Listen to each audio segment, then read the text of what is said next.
Let's do it. All right, what's going on, y'all? Listen, we back. The full crew is back, everybody. And we're back for another Geekly Goods Roundup, y'all, where we talk the latest in movie news and a little bit of TV as well. But this week is basically the DC show, y'all. I mean, there's a lot to talk about with Superman doing well at the box office and James Gunn giving a little tease on some future projects coming up in DC and laying out the plan and how they would like to approach things, which I'm not gonna front. I saw the list of what they want to do every year, and I'm like, well, it sounds great to a super fan, but to like a regular person, it might be a little overwhelming. But y'all, I'm joined again by my lovely co-hosts. I got Ile back again. Good to see you. How are you?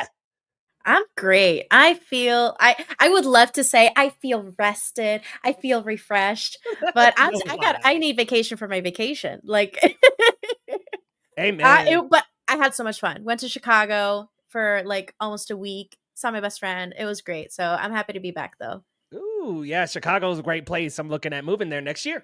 So Oh my wonderful god. place. Then I'm gonna be able to visit you. Yeah, come on back. Come on back to Chi-Town this year. Hell yeah. Hell yeah. I really loved it. It was really fun.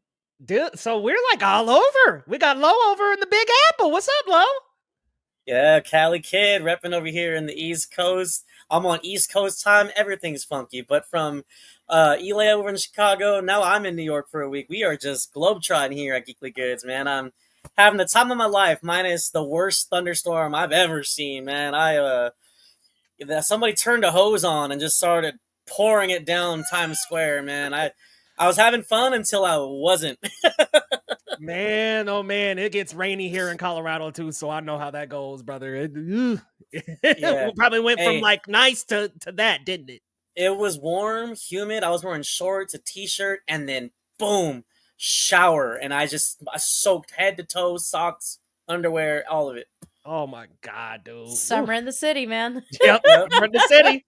No jacket, no umbrella. No. I just had to thug it out, man. my first one of my first hard New York lessons was always carry a little umbrella in your tote bag. That's the way to go.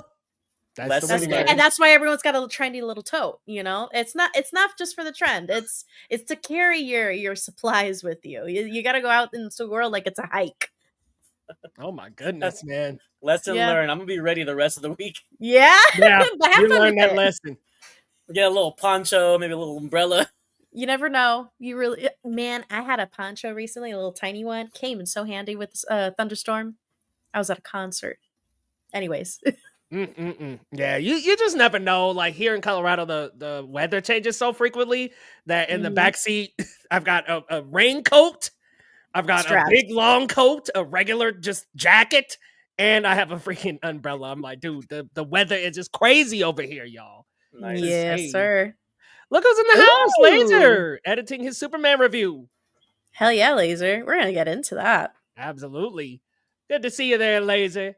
Welcome back, my friend, and y'all.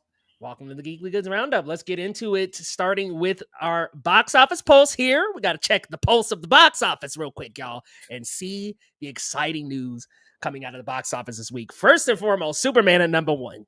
So it opened with a huge domestic debut of 122. And actually, today they just updated totals a couple of hours ago. It's 125 million with 220 million worldwide, or 225, something like that, which is crazy because that passes up Man of Steel, any of the other solo Superman movies. The only outing that Superman has been in on the big screen that has passed us is Batman versus Superman. So this is the highest solo Superman movie to date in terms of opening box office weekend, which is fantastic to see. Great win for DC. Gonna be a big win for Marvel down the road as well. And then coming in at number two, Jurassic World Rebirth is not falling off, y'all. Listen, that T-Rex is holding on. They just passed 500 million. They're now at a worldwide gross of 530 million. And this is a very worldwide friendly franchise. A couple of people are speculating that there's some fears about Superman worldwide and how that's going to perform at the box office. And I think that's very warranted with the way that the US is viewed right now. But continuing on, number three, F1, the movie, with 13 million domestically this week. And How to Train Your Dragon and Elio round out the rest of the top five, with poor Elio hanging on by a thread. Still in that top five, but unfortunate to see that it just hasn't quite been the success it could be. Maybe we'll get that leg out soon here rather than later, but we'll see. Lilo and Stitch is also still doing very well, rapidly approaching $1 billion. It's at 980 something like that, y'all. It's crazy. very high, Super high close. in 900s. Eli, let us know what you think about the story here. How we feel about Superman at number 1, and then we've got Fantastic Four around the corner. How we feeling? What we think? I think it's lovely. I was able to catch Superman this weekend, and I was talking about it with you guys over in our chat. And what a pleasant little movie. And I mean that again, and I don't mean that to like be unappreciative of it, because it is very grand. It is very cool, but the story and the way that it's told, it's just very sweet. It's very wholesome. It doesn't. I don't feel like it breaks the mold for superhero movies at all. Quite the opposite. It tries to make itself as much of a timeless classic as possible. And I think it does that rather well. It's not perfect, but I was really, really pleasantly surprised with this one. And you guys know that I get picky. It's not easy to impress me. And I had a lot of fun with it. I think David Corenswet was absolutely incredible, and his chemistry with Rachel Brosnahan, who's also an incredible actress, was really good. Nicholas Hoult as Lex Luthor. I think it's just such a good cast, and I was really, really appreciative that it didn't feel like such a huge retread of like James Gunn's last 2 projects, because that's kind of one of my big issues with Guardians of the Galaxy Volume 3. I felt like it was such a retread of Suicide Squad that I don't love Suicide Squad at all. And this was just felt so much fresher, but still very much with James Gunn style. So it is really nice to see that not only did the marketing do well, and people were really excited about it, the press tour has been wildly successful, and it has been very strategic. I was just watching David Corenswet on Brittany Broski's podcast, talking about the movie, and that's a very extremely Gen Z audience. A lot of the marketing for this has been very targeted to Gen Z, and I think that was kind of just really the way to go. But yeah, really interesting to see how well received Jurassic World has been. I haven't been able to catch that. That's kind of insane to me, because I feel like the last couple of Jurassic World movies haven't gotten as much buzz as this. So I'm really excited to catch that this week. F1. It's the quintessential dad movie of the summer. It is very much a dad. soccer dad movie. My fiance saw it with his best friend, and they're Fast and Furious fans. So to that, like. Love to hear so that. they're like, this is just right bougie Fast and the Furious. Why the hell not? So it is interesting to see that drop off, though, between first place, second place, and then third place. That's a lot of money. So you can definitely feel like the audience pulling towards Superman. Really interesting how the next 2 weeks are going to play out, though, and really sad to see how Elio is just hanging on, just by the grip of his little fingers. Yeah, poor Elio is just kind of dangling on the end of the rope here. But you know what? Hey, still getting in the top 5 in the summer right now is and it's impressive. Been a couple weeks. I'm curious to see if Elio ends up in just riding out the top 5. I mean, will it end up achieving some sort of box office success? Maybe not quite what they want, but maybe just at least making the money back. I mean, maybe breaking even. Yeah, that's kind of what the best that they could hope for. It still has a long way to go. So I think the budget was somewhere in between 200 mil and 300 mil if you include marketing. That's crazy. And it's only at 120 worldwide. Yeah, Elliot, it's not looking good, but I mean, a miracle could come through, and just it's the only animated movie until Bad Guys 2. Maybe, just maybe, it'll end up there. Oh man, Megan's gone. Poor Megan. Megan.exe stopped working, guys. Ooh, Megan.exe has been uninstalled. Oh yeah. No. Deleted. Here's the thing about Megan. Megan 2.0, and me and Lo talked about this a little bit on the show last week. It should not have been in this late of the year. Should have just kept that January same spot, and it should have been more horror. Even though I loved how Terminator 2 this thing got, and it was action sci-fi, it should have stayed more horror. You reeled in the horror fandom in that first one, and now they're upset that the second one is an action movie. I understand. But Lo, let us know, man, how you feeling about the box office pulse. Superman flying at number 1. Yeah, man. Well, I mean, just to kind of like really quick, just to touch on that, I feel like who at Bloomhouse or whatever thought this was a summer movie. I think that was the big problem with Megan. But Superman, I am so happy to see at number one. I'm so happy to see how well it's doing, how well received it's being, because I think, like Eli was saying, it's not a perfect film, but it's a really entertaining, fun summer film that I think it's great for not just for superhero fans, but for families. Like I was talking about this on Saturday's show or Saturday's review of Superman.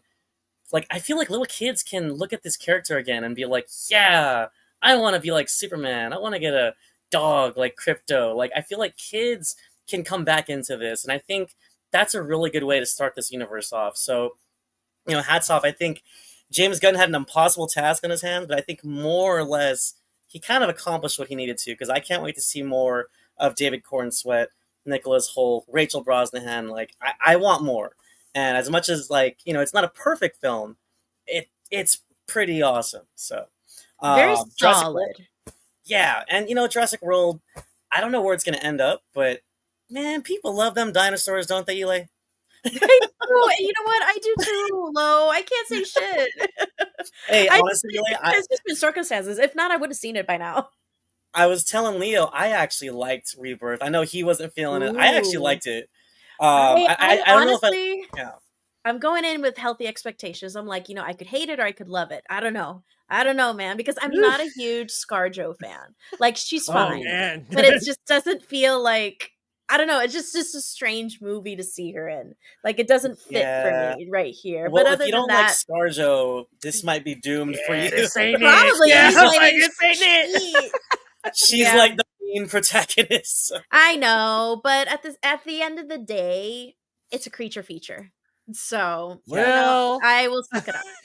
I Hey, wish I could Leo! report. I wish I could report there was a lot of dinosaurs, but I don't know about you, Lo. I felt like we was Hey, lacking a little bit.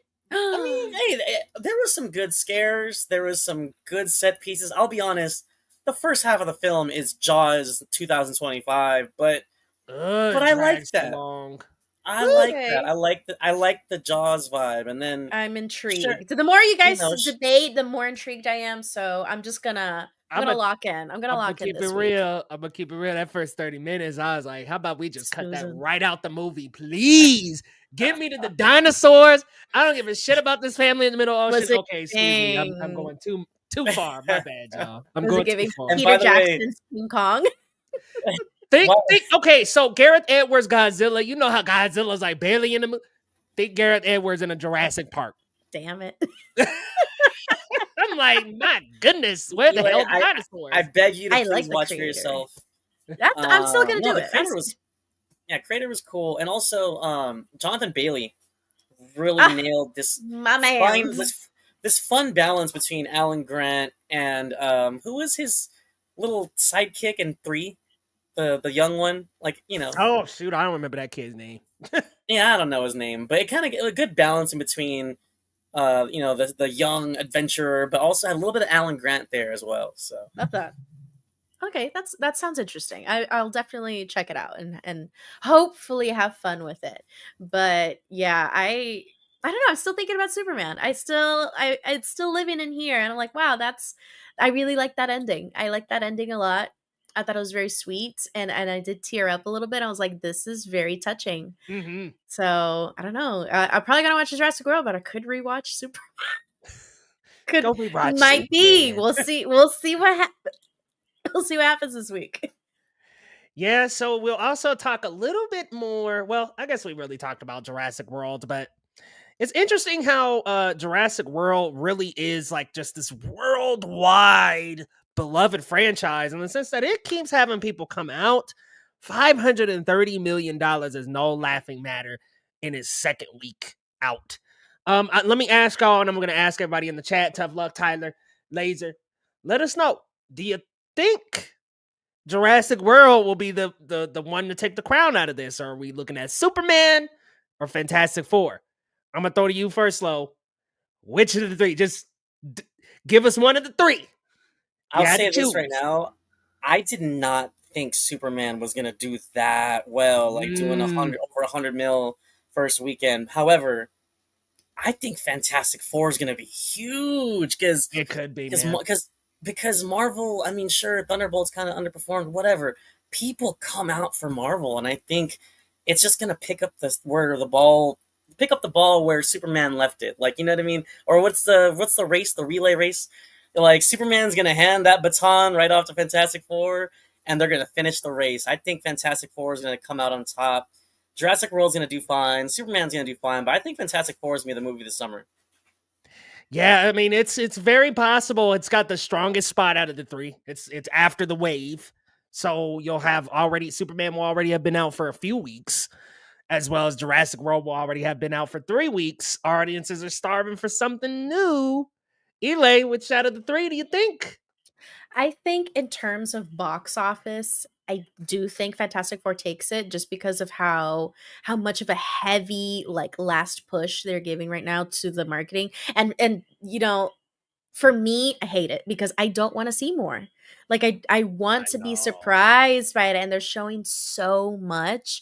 And I know that's necessary for like the general audience to really get interested in it. And I think there is a lot of anticipation. And like you said, Leo, like this is gonna be, the crown jewel of the summer. The timing's just right. However, it may come out on top at the box office. I think Superman's gonna stand stronger with the reviews, though. I think people are gonna end up liking Mm. Superman more.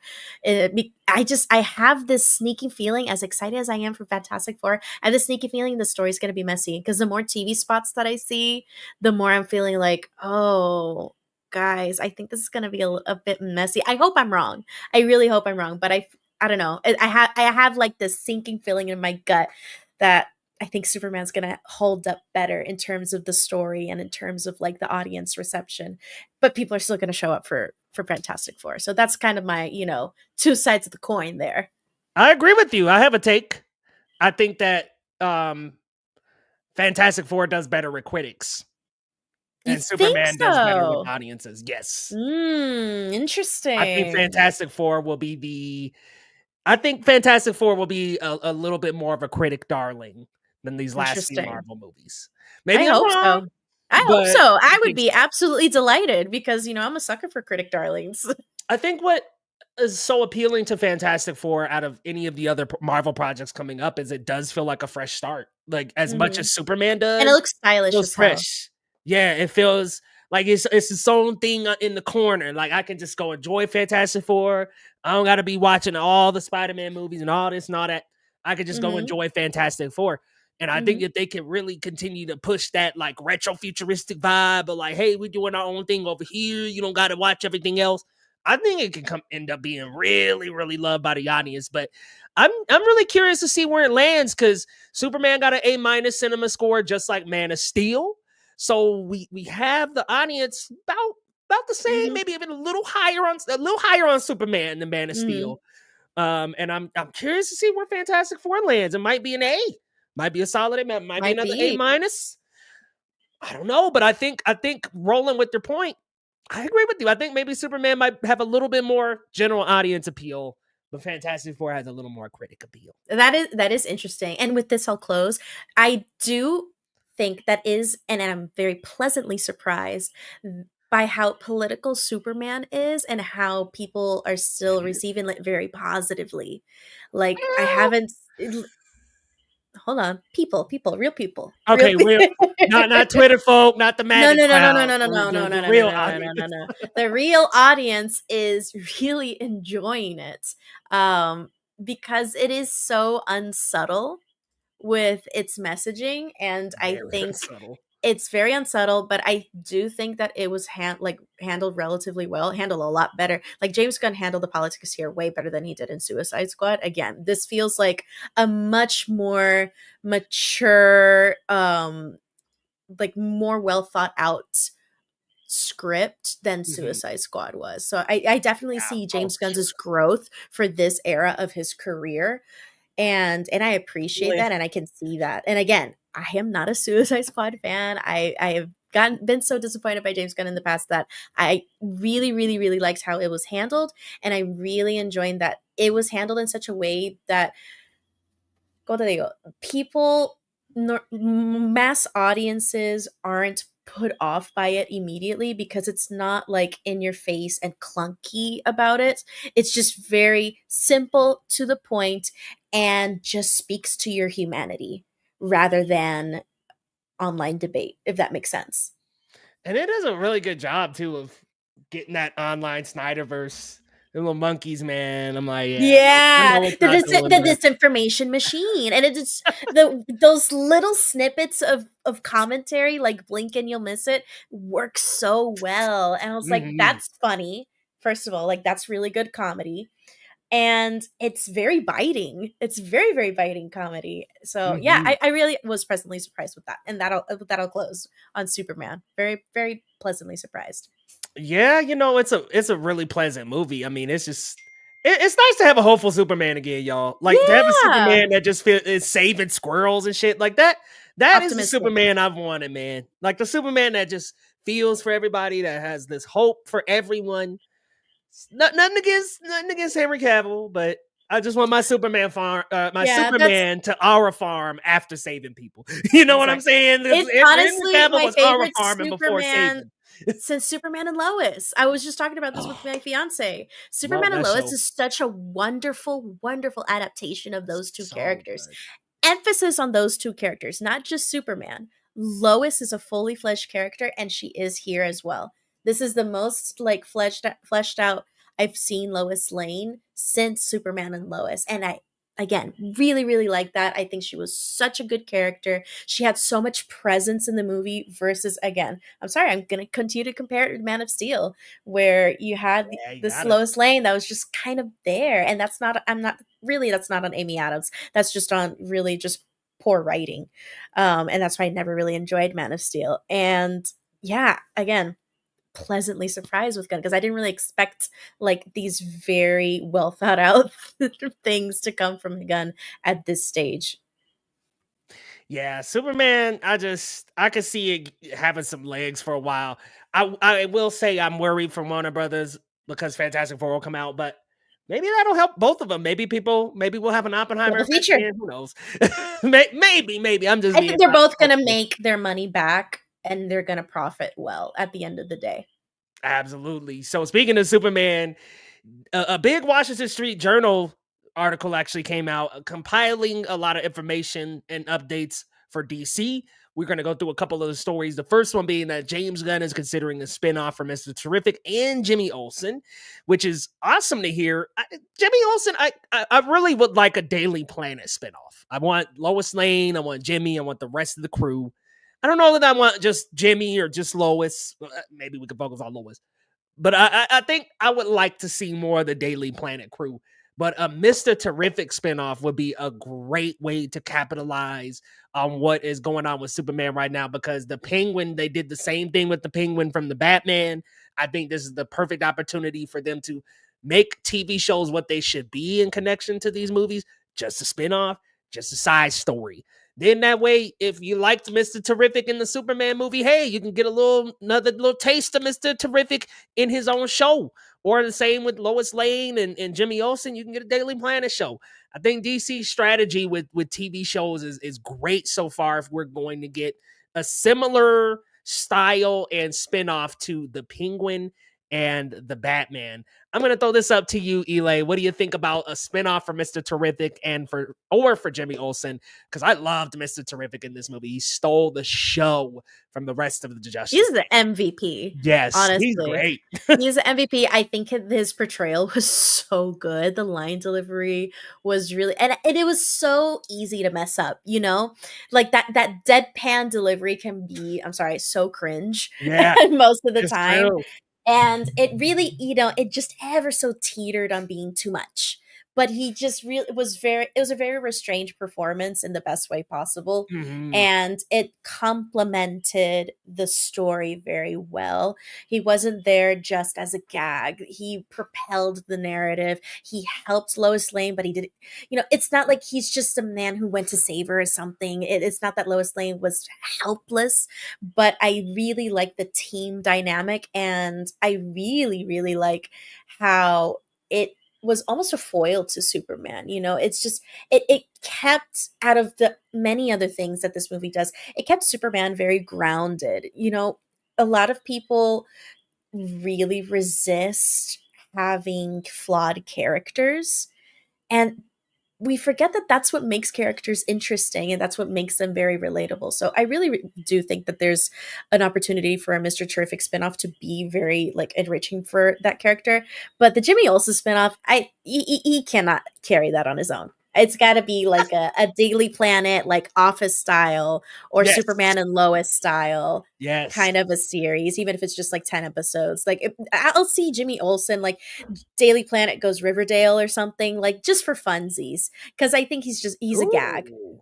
But right, that's kind of Okay. the vibe. Like a little bit of mystery, a little bit of comedy, a little bit of absurdity. I feel like that's something that a Jimmy Olsen character could do. But I don't think he's strong enough as a character, at least as he is now, to hold his own in a spinoff. And I mean that in the nicest way possible. Tyler's comment here says Jimmy's show is just him trying to avoid going on dates or what? Yeah. There's not enough material there. I love Jimmy Olsen as a comic character. But I just think that like a spinoff of just him, like it's got to be like a Lois and Jimmy thing. Like make Lois the main character and then Jimmy's like the second. Freaking Superman and Friends. Is it the animated show? Yeah. My Adventures with Superman. My Adventures with Superman. Yeah. And Friends. Lo, let us know, man. What do you think about these spinoff ideas? I don't know what they're smoking with the Jimmy Olsen stuff, but but Mr. Terrific, I think absolutely. I mean, especially with Eddie Gathecki's performance, and I'll be honest, I don't really know the character, so I would relish the opportunity to maybe have a Penguin-like miniseries and explore this character, because I don't know anything about him. I'd love to hear, get some backstory, get some, and see the other adventures he can take us on, because, man, that was fun. And maybe we can get the origin of his garage. Maybe he had a faster door at some point. I'm just kidding. But that would be a gag, wouldn't it? I think it could easily take on a Peacemaker tone a little bit. Obviously not cannibalizing itself with that, like going completely in that direction of being like super wacky and rated R. But I don't know. I think it has an interesting opportunity to tap into that audience that really liked Peacemaker. Yeah, I agree. I just think that there's different sections of this audience that they could really bring in with this. And I mean, yeah, it's as simple as if you saw him on the big screen, hey, that's the perfect way to introduce him before giving him the show, instead of doing it the opposite and saying, hey, we got this Mr. Terrific show, and everybody's like, who the hell? And then he's in a movie. So yeah, hopefully they do the Mr. Terrific one, but Jimmy Olsen, do the Daily Planet. We don't need a Jimmy spinoff. You know what would be fun, guys? Like, what if like Mr. Terrific in his series? Yeah, sure, we learn about him, but what if he's like trying to recruit the rest of the Justice League or something, or the rest of the Justice Gang? I'm down. That would be a fun, that'd be cool, running narrative, like a recruit of the week too. Yeah, I'm in it. Kind of fun. I like that. And then some of them like don't work out. He's just like, yeah, no. Yeah. Each episode is just him trying out a new recruit, and sometimes they're just gonna have to find their own way. Maybe one dies. Who knows? Like that would be crazy. A little bit. There's just like one really like out of pocket emotional episode. Like, oh my god, like that character actually can't join. Everyone can't join for like a different reason. I don't know. I've gone off the deep end here. No, in the style of in the style of Peacemaker, though, I think that's the way you do it. You keep it quick. You keep every episode pretty episodic. Yeah, that could work. I like that idea a lot. Well, hire us. The writer's room. Well, we will not order the Branzino. Well, speaking of the writer's room, speaking of Warner Brothers in general, a little piece of that Washington Street Journal detailed David Zaslav dismissing a Black Superman movie in 2022, calling it too woke. So as somebody who is a huge fan of Ta-Nehisi Coates, huge fan of the Black Superman run, I think this is goofy. I would love to see a black Superman at some point. It would be awesome to even see him, like, imagine if you could see him fighting crime with David Cornsweet at some point. I think it's a missed opportunity. I think they're also missing out on Static. I know that there's a little bit of rights going on with that, but it's just another example of a real clear indicator of why Batgirl got passed up on. I mean, it's clear this is the mentality of the CEO. That's probably why Black Batgirl got passed up on. I mean, they're just like, nah, forget it. We'll save some money. I mean, really, did they save that much money? Really? No, but Um, what? we so know what's going on. yeah, I mean, it's one of those weird things where it's slightly disappointing, but at the same time, it's David Zaslav, so it doesn't really surprise me. Boo. Yeah, it doesn't surprise me at all. And then I feel like it sucks. I mean, Blue Beetle came out. I feel like they just hung that out to dry. Like, it was just like Blue Beetle really didn't get that much advertisement. Came out after Black Adam, The Flash, all that. It was a mess, and they just were like, throw that mess in theaters instead of saying, hey, like, let's really push out Blue Beetle. Let's somehow connect them in the end of the last few movies. Like, no, they just threw that out there. So just a overall disappointing message from David Zaslav, but also not at all that surprising. Lo, how we feeling about this one, man? Like, as if we needed any more reasons to not like this guy, David Zaslav. I mean, Hate him. whether it was him tanking writing off Batgirl, and then now this, it's awful. And you know what sucks is, if I remember correctly, Leo, wasn't Michael B. Jordan in talks for that Yeah, character, or like a Black Superman film? If I remember, that was like the rumor back then, right? yeah, correct. 100%. So that would have been cool. But yeah, I've never liked David Zaslav, and all the more reason I'm not surprised either. Of course, he said something like that. Yeah. Eli, how we feeling? He can go to hell. David Zaslav sucks. I have nothing else to add to this. Again, if we everyone keeps brushing anything remotely not white and not heterosexual and not, not within this tiny little bubble of what is deemed quote unquote normal or not woke as woke. I'm sick of it. I'm done with it. I'm done taking it seriously. Yeah, I'm with you. I think for me, I just kind of and I look at this, and tough luck. I don't think you're sounding as wrong as you think you may sound. So I'm looking at Tough Luck's comment here, and it's like saying, it's based on quality, talent, writing, acting, and story, not diversity. Well, here's the thing about a Black Superman story or a Latino Batgirl story. It doesn't have anything to do with the other things you talked about. So here's the thing is, if it's a Black Superman story, yeah, they're going to be going to barbershops because that's just the Black experience. But they're not saying like, hey, you got to learn about this. That's not what these stories are mostly saying. They're just presenting our lives because those are normal lives. So if I'm in a Black Superman story and I write a Black Superman story and Black Superman's going to the barbershop, he's going to an NBA game, that's just part of the culture and the experience that I experience. So I think for me, I understand a little bit where you're coming from, but like, we want more stories like this because we want to see more of us represented on the big screen. For over 100 years, there has not been a lot of Black stories. I'm telling you right now, I can name you on one hand Black Panther 1 and 2, Blade, and Spawn. I don't have that many superhero movies that represent Black culture. Blue Beetle, that's the one Latino DC hero that's gotten a full movie. So while I understand your comment, I encourage you to also understand that we just want movies that also have people that look like us as the lead character and the lead superhero.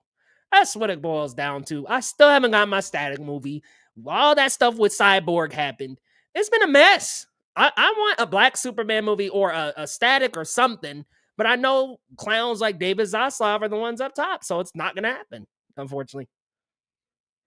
No, we were just talking about this a couple weeks ago, weren't we? I was really voting for having a Black Wonder Woman as like our next Wonder Woman adaptation because I think it's necessary. I think it's gotten to the point where just once again, like persons of color existing anywhere in media is it's just completely brushed off or attacked as being woke. Like, it's really disappointing, and it is nice to see movies like Superman become successful, but at the same time, Superman isn't, reinventing the wheel. It's not breaking any molds, and it is still a very white centric story, because you have that white man protagonist, and people are just not going to question it because that's what they're used to. That is what we have been conditioned to not criticize as much. Because if you had Black Superman with this exact same story, the exact same story, people would criticize it and said that it was pushing something, or that it just felt too forced. Why do is our existence forceful? Yep. That's a good question to ask. That's a good question Also, to ask. the term is so cringe for me now. Like, because woke used to mean something, and now it's Exactly. literally lost its meaning, and it's stolen by a group of people that just make it the worst thing ever, and it's just terrible. Yeah. And I feel the Lord's support here who says I'm torn on this subject. I'm also torn because of exactly what you said, Eli. We release a Black Superman movie and then that bullshit happens.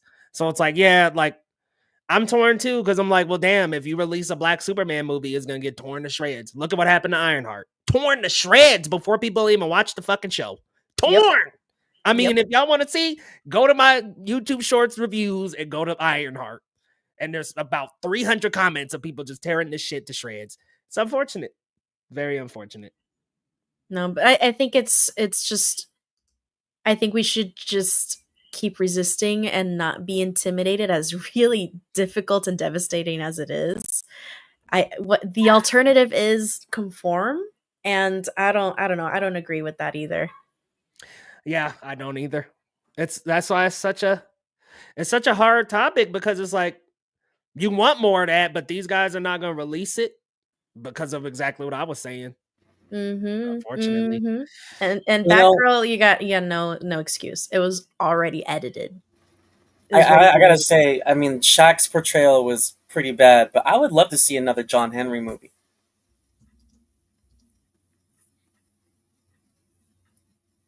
I would too.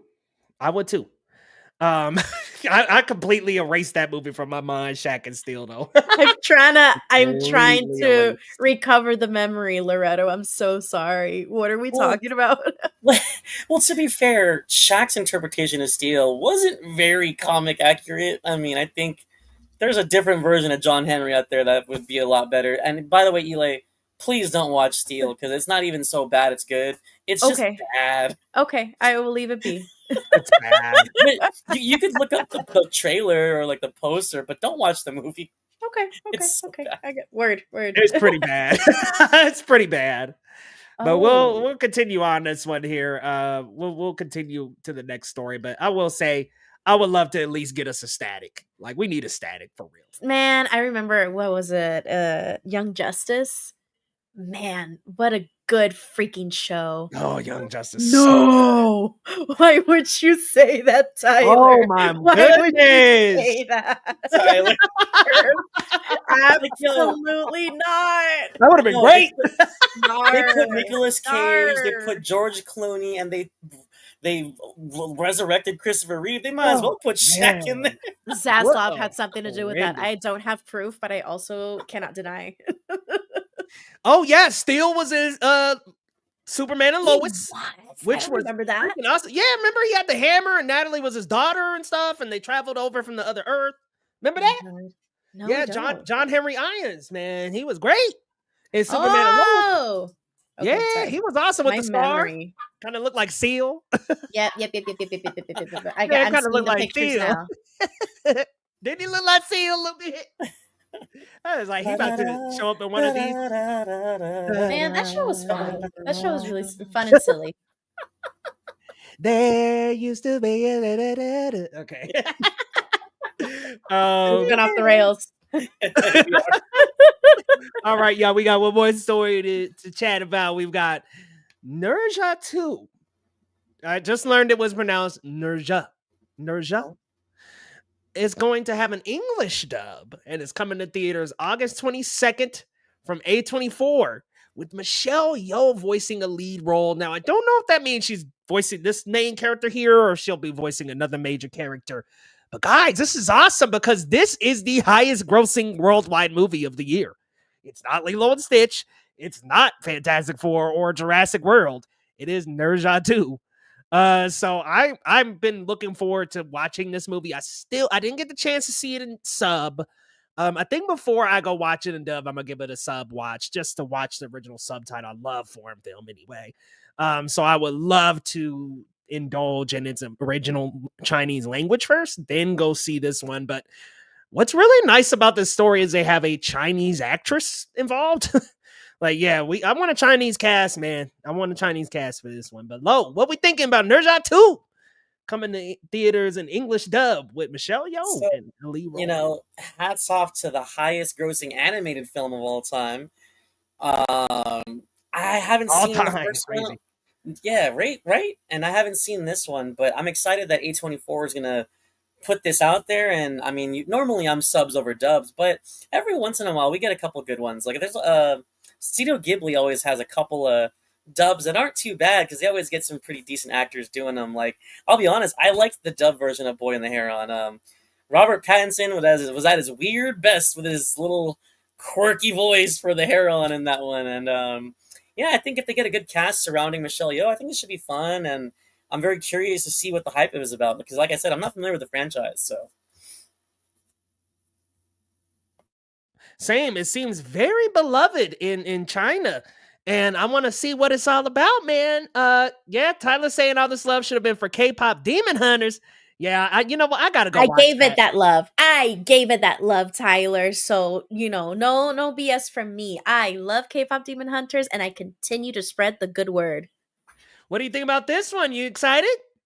I honestly, I just looked up the first movie, and I'm excited to watch it. I've never seen or heard of this. I'm gonna be so real, but just immediately the animation style already calls to me. So this seems like such a fun, different, like just thing to come to theaters. And again, I'm gonna be so real, I still haven't seen The Boy and the Heron in dub, and I really should, because I prefer sub. I know it sounds so pretentious, but I'm like, I'd rather hear like what the original intention was in terms of like voice acting, because I think voice acting is so cool for a movie. But there are certain dubs where I'm like, okay, I really enjoy this as well, so like, I should watch sometimes it you just got to. Like for example, besides Robert Pattinson, Mark Hamill's in The Boy and the Heron as well. Cast for sure.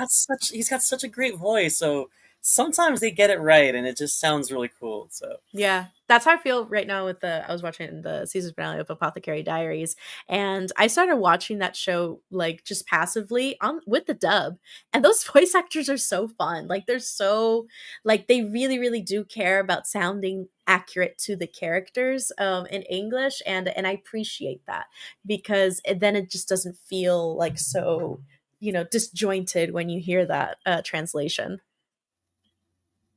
Yeah, I'm always a sub over dub, but I also love to indulge in the dub as well. I love to hear what the dub actors can bring to roles. And man, Studio Ghibli's has some of the best dubs, man. Yeah. So I'm looking forward to A24 doing this one. They need a win, y'all. Woo! They need a win. This might be it.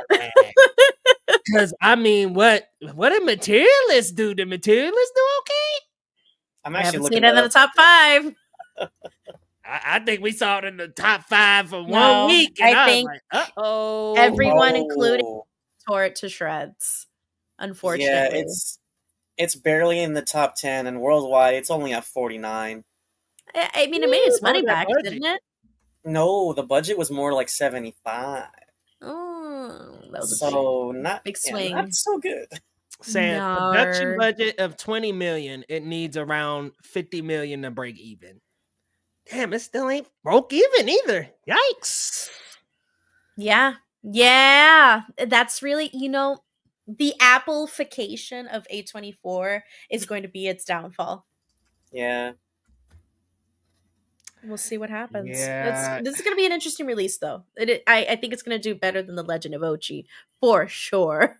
That Legend of Ochi was dead as a doornail. And then Eddington, is that gonna do okay? I mean, Historically, when has an Ari Aster film like been a box office hit? I'm sorry. fair. Well, to be fair, I mean, maybe the touch of Pedro Pascal might help a little, but yeah, People are going to be busy at Fantastic Four. At his other movie. Damn. Again, they're cannibalizing each other.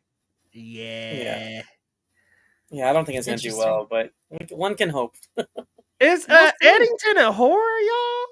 Nah, it's honestly, it's a take on the Western, said by Ari Aster himself. All right. Interesting. I've yet to love, Leo's so fully love an Ari Aster movie. So I fully love these two. CDs were like box office hits, were they? I don't know. I never saw them in theaters. I saw them afterwards on streaming. Well, they were really small budgets, Eli, so it wasn't. It didn't take a lot for those to hit. And That's Hereditary had really good word of mouth, especially people didn't know who he was. People were like, "What is this movie?" You know.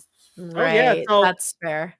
I fell asleep. For perspective, Midsummer made about around $50 million, and it was only a $9 million budget, so it made 10 times its budget back. And then Hereditary made $44 million, and the budget was $10 million. So I mean, they should have just kept him in that little $10 million space, but they wanted to be all. You have your niche. You have your corner of film.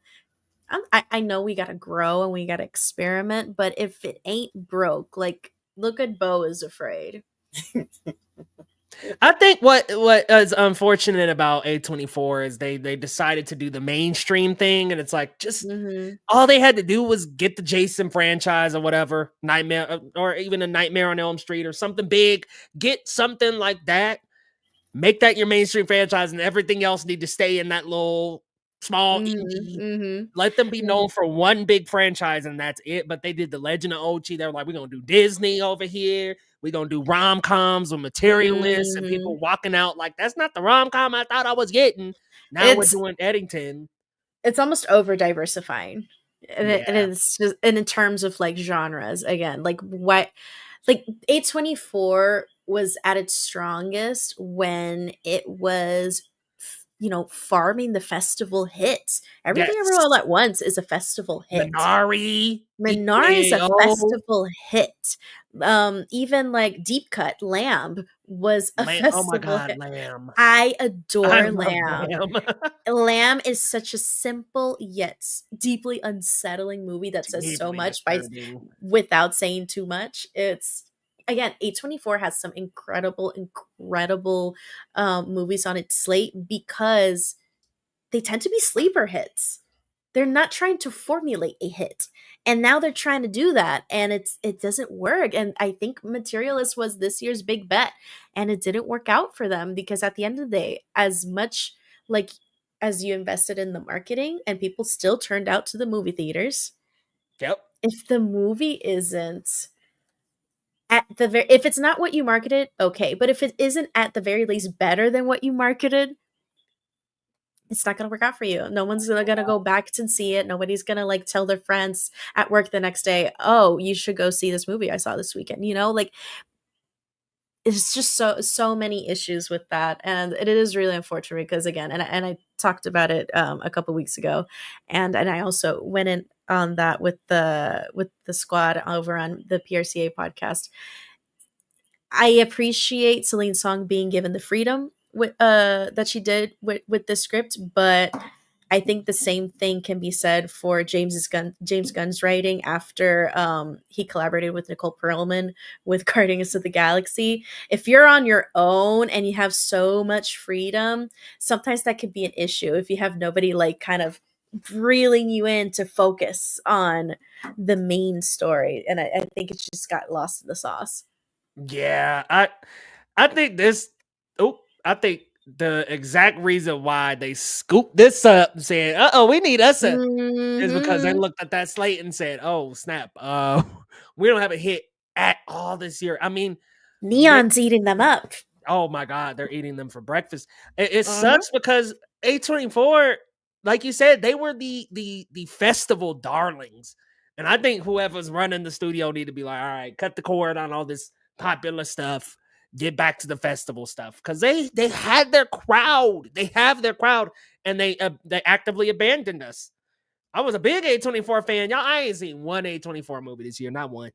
Not no. I mean, and I've seen all of them the Opus. past few I think years. Opus has been my favorite this year. Didn't even see that one. Didn't see Materialist. I'm not seeing Eddington. I'm like, I need A24 to get back to that festival darlings they was doing, the Minaris and the EAAOs. Get back to that, please. We're begging. Yeah, and it's unfortunate because it's like some of these stories are interesting, but there's a distinct drop in quality. And I know they're trying to give some of these young filmmakers a chance. Like, for example, the director of Legend of Ochi was at my screening because he's from the Northern California area. I actually liked that film, but also it didn't stand a chance in hell competing with other big tentpole pictures. It's just not that type of story to put people in the theaters. Like, I thought it was lovely. It was cute. It was kind of like Where the Wild Things Are a little bit, but that's not what puts audiences in seats. So yeah, I'm gonna be real with y'all. Legend of Ochi, it looked boring, man. Like and like while the design of the creature looked cool and it was practical, like very interesting, it just the eye test, man. I'm sorry, for me, it just didn't quite pass the eye test enough for me to be like, I better go to Legend of Ochi and cover that and da da da da da. You know, I cover movie and TV. I don't just do movies, so I do movies and TV.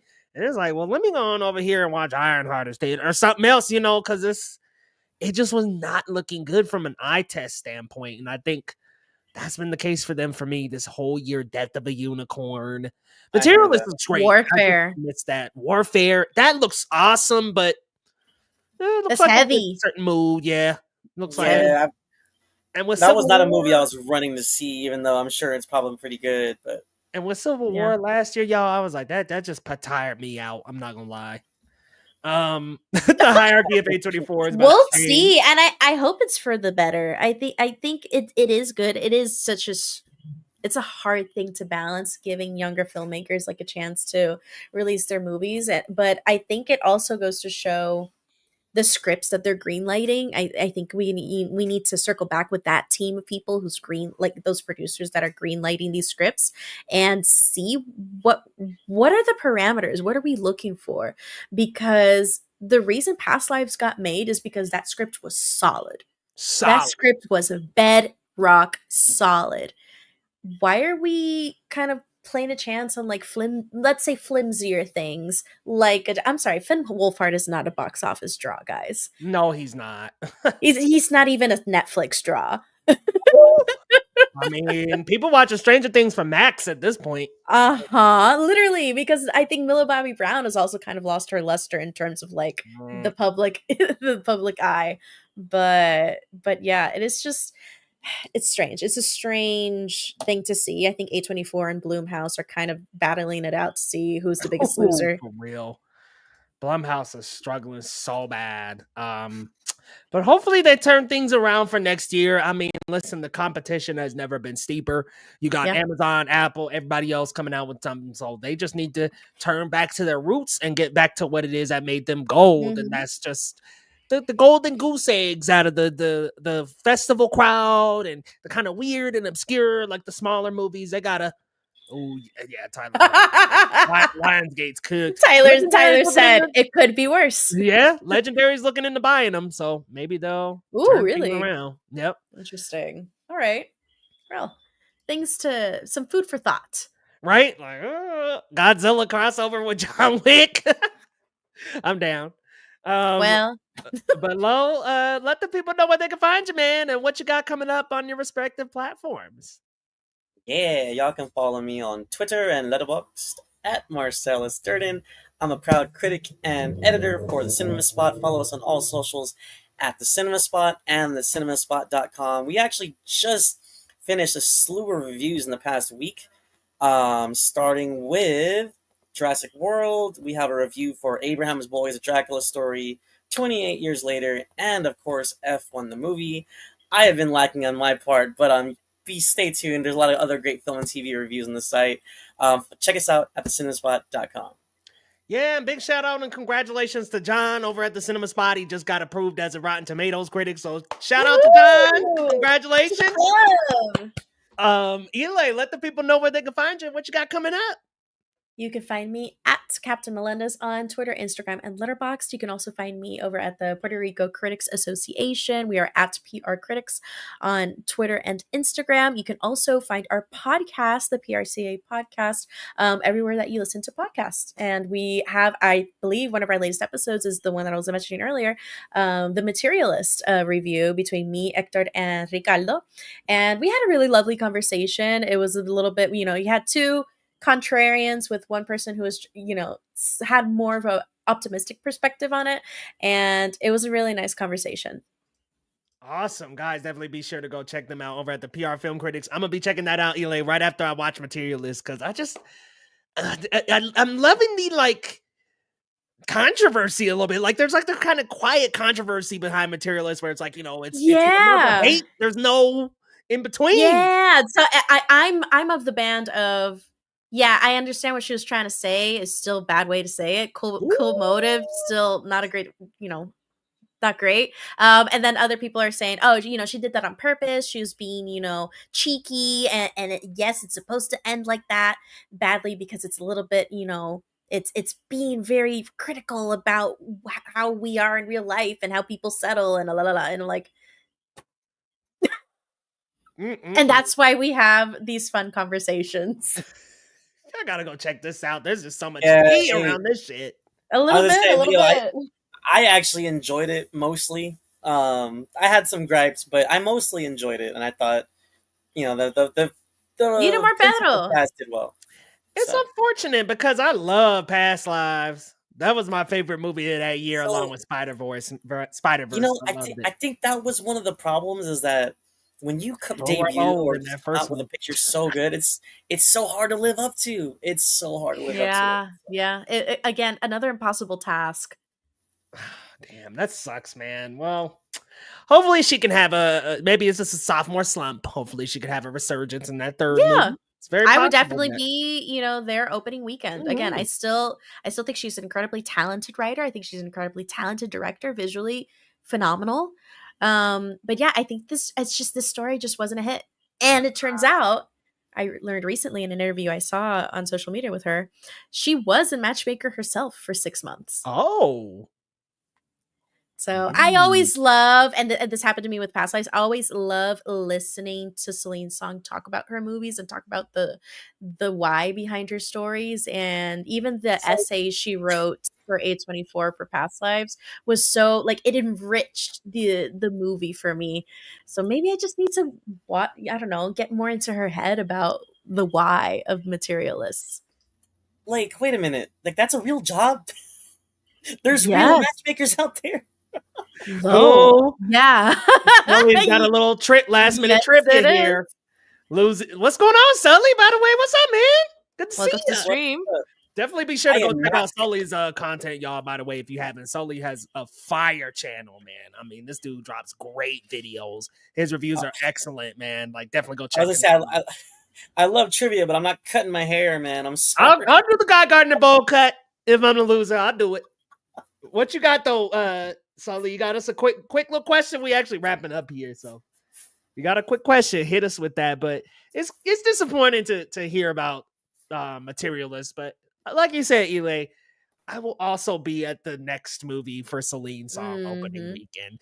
I hate that I wasn't at Materialists opening weekend, but. I would say still catch it, still watch it if it's still at a theater. I would sit with it and give it a chance because I hate to write it off. I really, really, really do. But for me, it just really didn't work. Oh no. Well, you know what? I'll say this. I'm going into Materialist and I kind of want a little bit of anti rom-com. I kind of want a little bit of it is most certainly that. Okay. Okay. It is a bit anti rom-com, but I don't know. Again, just check it out. Come back to me. Okay. I'm gonna get back to y'all once I see it. But y'all, if you're new to the channel, what's up, y'all? Hit that subscribe button if you're new for more movie news, Marvel news. Y'all, we're doing Marvel news and rumors every day on the channel now. DC news is coming out as well. Guys, lately we just talked about the Superman box office on shorts, and we also talked a little bit. We got another little tease of Galactus coming up as well, so definitely be sure to look out for that video. This week, I will be saying, I Know What You Did Last Summer. I'll be seeing that one this week. And also, I think I'm going to do a video on Murderbot, y'all, over on Apple TV+. That was a fantastic show. I think it's not getting enough talk about, guys. We got to talk about Murderbot, so I'm definitely going to do a review for that as well as more on Marvel news and rumors, y'all. We got a lot to talk about. Tom Holland just talked about Spider-Man a little bit, so we got that video in the works. Lots in the works here at the channel. And be sure to come back for this live stream next Monday. I almost said Sunday, y'all. Next Monday, 6 p.m. PT. Thank you so much for supporting the channel. And y'all, we'll see you next time on Geekly Goods.